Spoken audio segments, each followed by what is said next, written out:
Je m'appelle David Rivel, CEO de Gino Legal Tech, une plateforme de gestion de contrats augmentée par l'IA. Et on accompagne des entreprises comme Carrefour, Metro, Groupama ou Crédit Agricole pour les aider à gagner en productivité, à accélérer leur time to market et aussi à renforcer la conformité juridique. On voit qu'il y a un énorme changement par rapport au contrat.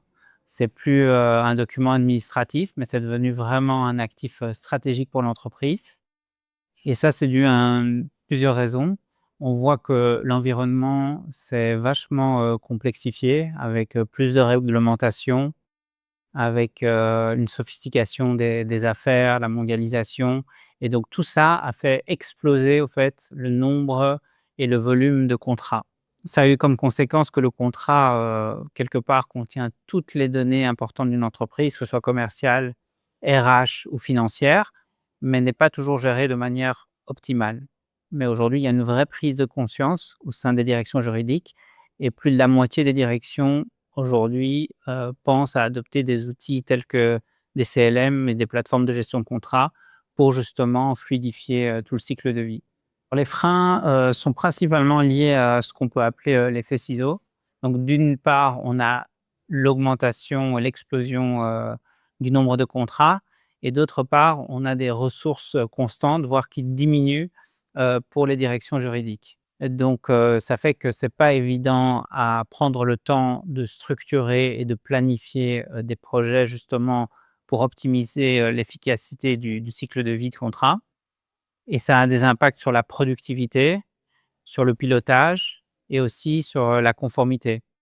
Donc en termes de productivité, on voit que les juristes passent énormément de temps sur des tâches assez chronophages, en faisant pas mal d'allers-retours avec les commerciaux, par exemple, et donc ça rallonge par 2 le temps de contractualisation.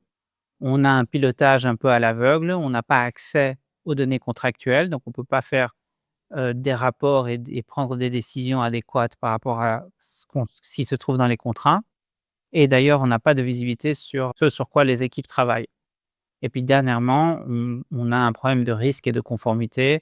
On va manquer des échéances parce qu'on n'a pas accès aux bonnes données.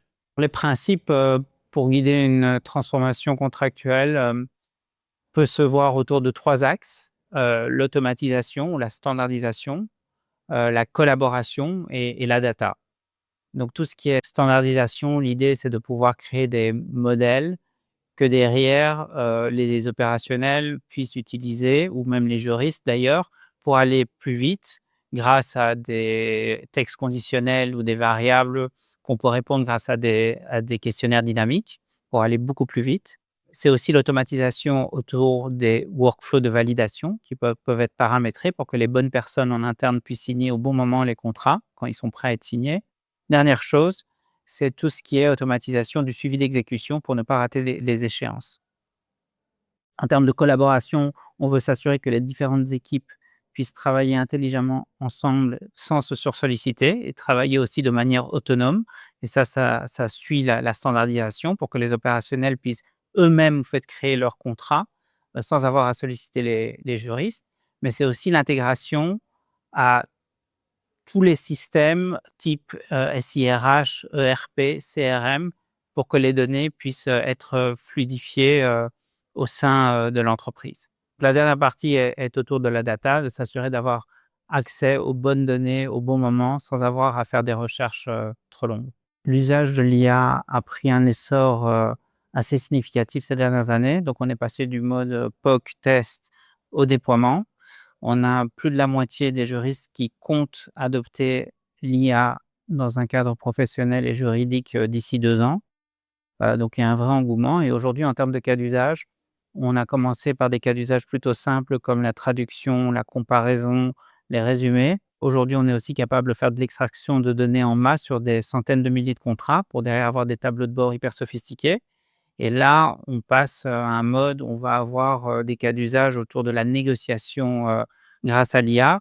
On va pouvoir définir une politique contractuelle et quand on va recevoir le contrat du co-contractant, on va directement pouvoir analyser si le contrat est conforme ou pas et l'IA va pouvoir faire de la rédaction et des commentaires pour accélérer le temps de négociation des juristes ou des opérationnels.